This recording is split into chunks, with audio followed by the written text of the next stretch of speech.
Wow. Hi cooks, it's another cooking day. So tara, samahan niyo ako magluto ng aming lunch. Meron ako ditong bangus, ayan, na pinakat ko ng pangdaing. Pero hinati ko pa to sa gitna. Magkarugtong yan. Ay, ito ba? Paano ba? Ito, ganyan. Magkarugtong yan kasi malaking bangus kaya hinati ko pa siya sa gitna. All-purpose flour na meron ng timplang asin at saka paminta. Pero pwede nyo namang timplahan yung bangus nyo kung gusto nyo. Pero dahil ito may timpla na, kaya hindi ko na inasinan pa. Ayan. And then tap natin yung excess para hindi masyadong makapal. So ganito lang yung gagawin ko sa lahat ng bangus.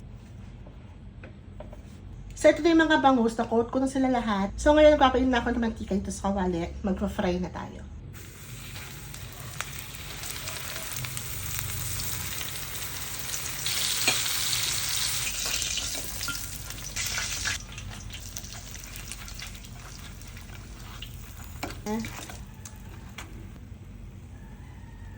So ngayon naman gagawa tayo ng creamy sauce. Kuha lang tayo ng konting mantika dito sa pinagprituhan. Maglalagyan ako ng atswete oil para may konting kulay. Alam niyo yun, di ba parang minsan appetizing pag yung kinakain natin may kulay. Lagyan natin tong bawang. Sa bawang naman, hindi ko naman to kailangang i-brown. Papalabasin ko lang yung kanyang aroma. Kapag nabango na, lagyan natin tong sibuyas. Sa sibuyas naman, kailangan lang ito maging translucent. At saka alam niyo yung aromatic na sila. So ngayon nalagay ko na itong salted egg, yung pula lang niya.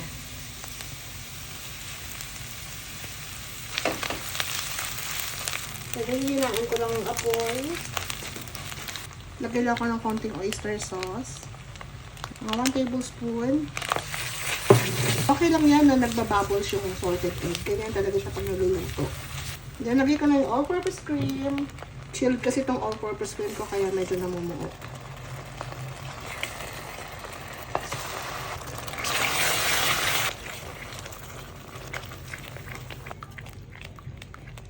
Maglalagay ako ng konting liquid seasoning. Yan, ganun lang. Gusto ko spicy kaya maglalagay ako ng sili. Tikman natin. Wow! Ang sarap. Pwede kayong maglagay ng sugar kung gusto niyo ng medyo may konting tamis or pang balanse. Yan, hulog na natin itong mga bangus.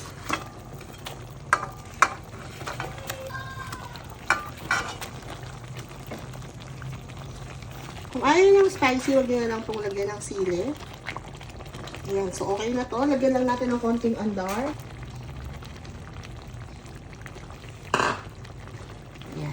So, 1 minute lang. Pakapitin lang natin yung sarsa natin sa bangus.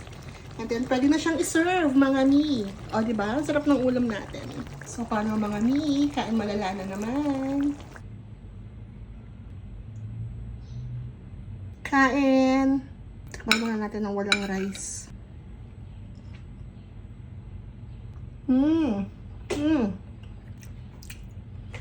Ang sarap.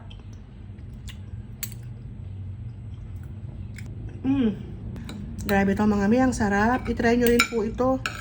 Siguradong magugustuhan nyo ng mga anak nyo. Kung ayaw niyang spicy ng mga bata, alisin nyo na lang po yung sili.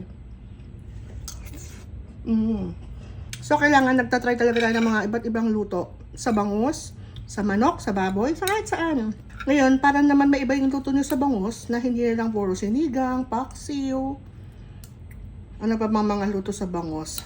Sarsyado. I-try nyo rin po yung ganitong luto. Ay, siguradong magugustuhan nyo po ito. Ang sarap. Salsa pa lang, ulam na.